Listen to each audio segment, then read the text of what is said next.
क्या हुआ जब बेगुनाह आदमी को सुनाई गई उम्र कैद की सजा? क्या यह आदमी पूरी उम्र एक ही जेल में बंद रहेगा या फिर वहां से भाग जाएगा? तो चलिए देखते हैं। मूवी के शुरू में हमें एंडी नाम का एक आदमी कोर्ट रूम में दिखाया जाता है। दरअसल एंडी की वाइफ का चक्कर किसी और मर्द से चल रहा था। एंडी ने दोनों को मार दिया था, जिसकी वजह से उसे उम्र कैद की सजा सुनाई जाती है और फिर उसे एक ऐसी जेल में रखा जाता है जहां से आज तक कोई भी कैदी नहीं भागा, और अगर कोई भागने की कोशिश करता तो पुलिस उसे तब तक पिटती है जब तक वो अधमरा न हो जाए। कुछ दिन तक एंडी किसी भी व्यक्ति से बात नहीं करता, लेकिन फिर एंडी एक रेड नाम के कैदी से दोस्ती करता है। एंडी उससे एक हथौड़ी मांगता है। रेड उसे प्यार से हथौड़ी दे देता है। रेड मन ही मन बोलता है कि इस हथौड़ी से भागने में 100 साल तो लग जाएंगे।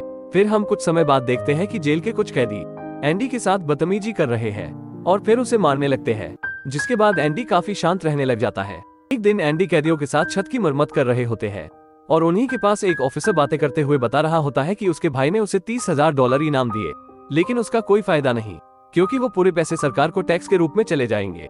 एंडी उनकी बात सुनकर ऑफिसर को बोलता है कि क्या तुम अपनी बीवी पर विश्वास करते हो?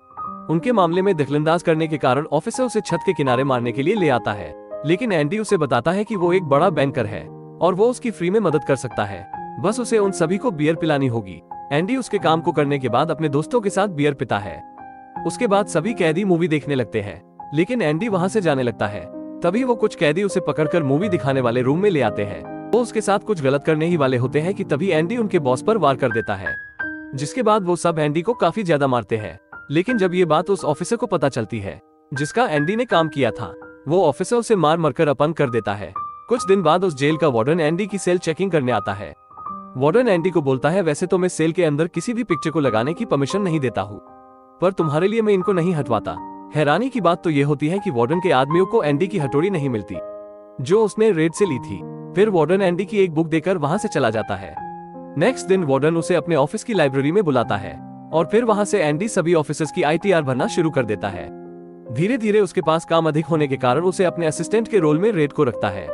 कुछ साल के बाद लाइब्रेरी के एक कैदी की सजा माफ हो जाती है, लेकिन वो कैदी जेल से बाहर जाना नहीं चाहता। वो जानबूझकर किसी एक कैदी को नुकसान पहुंचाने की कोशिश करता है, लेकिन एंडी उसे ऐसा करने से रोक देता है। जेल से बाहर जाने के बाद वो देखता है कि बाहर का सिस्टम पूरा चेंज हो गया है। अरे एल्विश भाई के आगे कोई बोल सकता है? एल्विश भाई! और अब वो अकेला होता है। उसकी कोई फैमिली ना होने के कारण से वो सुसाइड कर लेता है। सीन शिफ्ट होता है और हम जेल के अंदर का सीन देखते हैं कि वार्डन अब से कैदियों को जेल से बाहर ले जाकर उनसे काम कराएगा ताकि सभी कैदी मेहनत के खाना खाना सीख सके। वार्डन सस्ते में कैदियों से काम कराकर काफी पैसे इकट्ठा कर लेता है, पर ये ब्लैक मनी होती है। वार्डन इस मनी को खुद के अकाउंट में न डालकर किसी आदमी के अकाउंट में डालता है जो इस दुनिया में होता ही नहीं। दरअसल वो फेक अकाउंट होता है। फिर हम एक टॉमी नाम के नए कैदी को जेल में आते देखते हैं। टॉमी काफी जल्दी एंडी और रेड के क्लोज आ जाता है। टॉमी को जब एंडी के बारे में पता चलता है कि एंडी के ऊपर 2 मर्डर केस के कारण उसे उम्र कैद की सजा हुई है, तो टॉमी उसे सच्चाई बताता है कि वो मर्डर तुमने नहीं किया था, किसी और ने किया था। जिसके बाद एंडी वार्डन से बात करता है, लेकिन वार्डन उसकी बात पर ध्यान नहीं देता है। फिर एंडी बोलता है कि वो उसके सभी काले धंधे के बारे में जानता है। ये सुनने के बाद वार्डन को गुस्सा आ जाता है, जिस कारण से वो उसे 1 महीने के लिए काल कोठरी में बंद कर देता है और उस टॉमी को गोलियों से मार देता है। काल कोठरी के बाहर आने के बाद एंडी वार्डन का काम करने से मना कर देता है, जिससे वार्डन उससे 1 और महीने के लिए काल कोठरी में डाल देता है। 2 महीने के बाद एंडी रेड के साथ बैठा होता है। दोनों बाहर निकलने के बारे में बातें करते हैं। एंडी बोलता है कि जब भी तुम जेल से छूट जाओगे तो उस लोकेशन पर एक काले पत्थर के नीचे तुम्हारे लिए कुछ रखा होगा। उसके बाद एंडी को मजबूरन वार्डन का काम करने जाना पड़ता है। काम करने के बाद वो उन फाइल्स को उनकी जगह पर रख देता है। जाते समय वार्डन उसे अपने कपड़े व जूते धुलवाई के लिए देता है। एंडी वहां से सीधा अपने सेल में आ जाता है। रात को रेड काफी परेशान होता है। शायद उसे पता होता है कि आज एंडी यहाँ से भागने वाला है। अगले दिन रेड देखता है कि एंडी अपने सेल से बाहर नहीं आया। दूसरी तरफ वार्डन अपने जूते डालने के लिए उसे बॉक्स से निकलता है कि तभी वहाँ एक सायरन बजता है जो कि किसी कैदी के भागने का होता है, और वो वार्डन के जूतों को अपने जूतों से बदलकर भाग गया है।